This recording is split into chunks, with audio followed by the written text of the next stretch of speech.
አክብሮታዊ ሰላምታዬ በያላችሁበት የምድር ዳርቻ ሁሉ ይድረሳችሁ። ሰላም ጤና ይስጥልኝ ክብራትና ክብራን የዩቲዩብ ቻናል ቤተሰቦች እንደምን ቆያችሁኝ? የሰዓቱን ሰበር መረጃ ይዤ ቀርብ ያለው አብራችሁን ቆዩ። የኢራንና እስራኤል ጦርነት በቀጠለበት ሁኔታ ነገሮች እየተባባሱ የመጡ ይመስላሉ።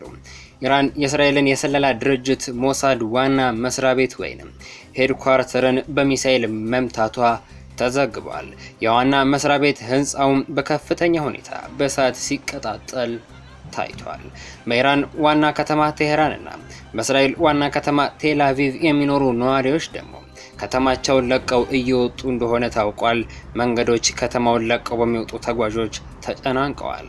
ሐዘን፣ ፍርሃት፣ ቁጣ በነዋሪዎች መካከል የሚታዩ የጋራ ስሜቶች ናቸው። ነገሮች እየተባባሱ ይመስላሉ። በመካከለኛው ምስራቅ ዝርዝር መረጃ ወደ እናንተ አደርሳለሁ። ሰብስክራይብ በማድረግ የደወል ምልክቷን በመጫን የተለያዩ ሀገራዊ እንዲሁም ዓለም አቀፋዊ መረጃዎችን ማግኘት ትችላላችሁ። በቀጥታ ወደ ሰዓቱ መረጃ አልፋለሁ። ሰበር ዜና። ኢራን የእስራኤል የስለላ ድርጅት ሞሳድ ዋና መስሪያ ቤትን በሚሳኤል መምታቷ ተዘገበ። ኢራን የእስራኤል የስለላ ድርጅት ሞሳድ ዋና መስሪያ ቤትን በሚሳኤል መምታቷን የኢራን መንግስታዊ ሚዲያ ታስኒም የዜና ወኪል ዘግቧል። የዜና ወኪሉ የሀገሪቱን አብዮታዊ ብሔራዊ ዘብ ዋቢ አድርጎ እንደዘገበው የሞሳድ ቢሮ በኢራን ሚሳኤሎች መመታቱን ገልጿል። ታስኒም የሞሳድ መስሪያ ቤት እንደሆነ የገለጻቸው ህንጻው በእሳት ተያይዘው የሚያሳዩ ፎቶዎችን አጋርቷል። ከቴል አቪቭ በስተሰሜን የሚገኘውን የወታደራዊ መረጃና የሞሳድ ህንጻ በሚሳኤል ተመቷል።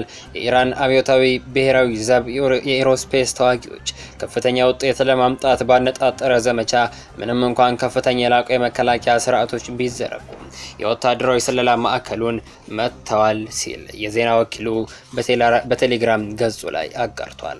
እስራኤል በሞሳድ ላይ ስለተፈጸመው የሚሳኤል ጥቃት ያለችው ነገር የለም።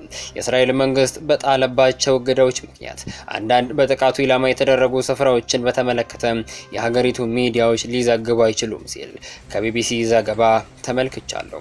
የኢራን ምድር ኃይል አዛዥ ለተስኒም ኒውስ ሚዲያ እንደተናገሩት የእስራኤል ስትራቴጂክ ቦታዎች ላይ የሚደረጉ ጥቃቶች የተራቀቁ ጦር መሳሪያዎችን በመጠቀም በመጪዎቹ ሰዓታት ተጠናክረው ይቀጥላሉ ብለዋል። ሄርዚያ የእስራኤል የስለላ ስራዎች ዋና ማዕከል ሲሆን በማዕከሉ ላይ የተወሰደው እርምጃ ሁለቱን ሀገራት ወደ ከፋ ግጭት እንዳያስገባቸው ተፈርቷል። በሌላ በኩል ጦርነቱ ተባብሶ በቀጠለበት በዚህ ሰዓት ሐዘን፣ ፍርሃት፣ ቁጣ በቴህራን ነዋሪዎች መካከል የሚታዩ የጋራ ስሜቶች ናቸው። ፕሬዚዳንት ትራምፕ ከተማዋን ለቃችሁ ውጡ ማለታቸውን የሰሙ ኢራናውያን አስተያየታቸውን ሲሰጡ እነዚህ ስሜቶች ይነበቡባቸዋል ይላል ቢቢሲ በዘገባው። ከዋና ከተማዋ የሚያስወጡ መንገዶች በመኪኖች ተጨናንቀዋል። አንዳንድ ሰዎች ከእንቅልፋቸው እንደነቁ ለቃችሁ ውጡ የሚለውን ዜና እንደተመለከቱ ነው መውጣት የጀመሩት። ጥቂቶች ደግሞ ትናንት ለቀው ወጥተዋል። አንዳንዶችም ከዚያ በፊት ዛሬ ከመውጣቴ በፊት ከተማዋ ኦና ትመስል ነበር፣ ነገር ግን ብዙ ሰዎች ቴህራን ውስጥ መሄጃ አጥተው ቤታቸው እንዳሉ አውቃለሁ ሲል አንድ ለቢቢሲ አስተያየቱን የሰጠ ግለሰብ ተናግሯል። ምንም እንኳን አንዳንዶች ከቴህራን ውጪ የሚገኝ ቤታቸውን ለሌሎች መጠለያነት ቢፈቅዱም መኪና የሌላቸውን ሰዎች ቢያጓጉዙም ከተማዋን ለቆ መሄድ ለሁሉም ሰው አማራጭ አይደለም። ከቤተሰቦቻቸው ጋር ለመቆየት የወሰነ አንድ ግለሰብ አያቴ 90 ዓመቱ ነው፣ የኩላሊት ህመምተኛ መሆኑ ብቻ ሳይሆን በቅርቡ የጉልበት ቀዶ ጥገና ስላደረገ በመኪና ረጅም ሰዓት መጓዝ አይችልም ብለዋል ለቢቢሲ። አረጋውያን እርዳታ የሚፈልጉ ከሆነ መላው ቤተሰብ ይቆያል። ቴህራንን ለቀው ርቀው ወደሚገኙ አካባቢዎች ከሄዱ በኋላ መድኃኒትና ሆስፒታሎችን ማግኘት በጣም ከባድ ነው። ስለዚህ ሁሉም ሰው ከተማዋን ለቆ መሄድ አይችልም። አብዛኞቹ ጎረቤቶቼ ሄደዋል፣ እኔ ግን መቆየት መርጫለሁ። የት መሄድ እችላለሁ? መላ ህይወቴን ያሳለፍኩት እዚህ ቴህራን ውስጥ ነው ሲል ሌላ ከተማ ውስጥ ለመቆየት የመረጠ ግለሰብ ለቢቢሲ ተናግሯል። እስላማዊ ሪፐብሊክ ለሰዎች ህይወት ትንሽ እንኳን የሚያስብ ቢሆን ከነዚህ ሁሉ ማስጠንቀቂያዎች በኋላ ሰዎች ከተማዋን ለቀው እንዲወጡ የተወሰነ ጥረት ባረገ ነበር ያለው ደግሞ ሌላ የቴህራን ነዋሪ ነው። የኢራን ባለስልጣናት ነዋሪዎች ከተማዋን ለቀው እንዲወጡ እስካሁን ድረስ ያስተላለፉት ማስጠንቀቂያ የለም። እስራኤልና ዶናልድ ትራምፕ ያቀረባቸው ማስጠንቀቂያዎች የጥላት የስነ ልቦና ጦርነት በማለት አጣጥለውታል። አንዳንድ የመንግስት ደጋፊዎች በማህበራዊ ሚዲያዎች ላይ ከተማዋ በየቀኑ በእስራኤል ጥቃት እየደረሰባት እንኳን ቴህራን ደህና ናት የሚል መልእክት ሲያስተጋቡ አስተውያለሁ ሲልም ያክላል። በኢራን ብቻ ሳይሆን በእስራኤሏ ዋና ከተማ ቴል አቪቭ የሚገኙ ነዋሪዎችም ከተማውን ለቀው እየወጡ እንደሆነ ተዘግቧል። የተለያዩ ሀገራት ዜጎቻቸውን ከእስራኤል እያስወጡም ይገኛሉ። ቼክ ሪፐብሊክ እና ፖላንድ ዜጎቻቸውን ከእስራኤል ያስወጡ ሀገራት ናቸው።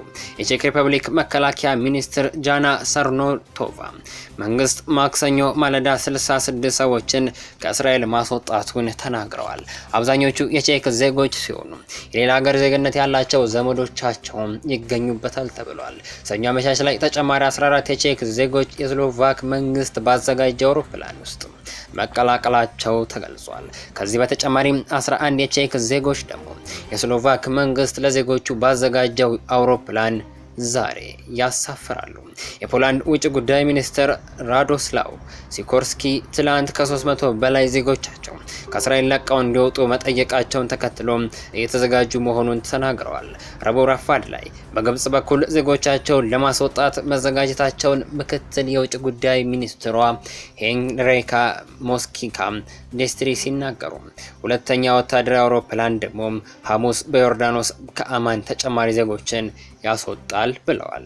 ፖላንድ በቴህራን የሚገኙትን አስፈላጊ ያልሆኑ የኤምባሲ ሰራተኞች በአዘርባይጃን በኩል ለማስወጣት አቅዳለች ሲሉ ሞስኪካ ዴንዲስ ተናግረዋል። በመካከለኛው ምስራቅ ያለው ሁኔታ ከቀን ወደ ቀን ወደ ባሰ ሁኔታ እየተዘዋወረ ይገኛል።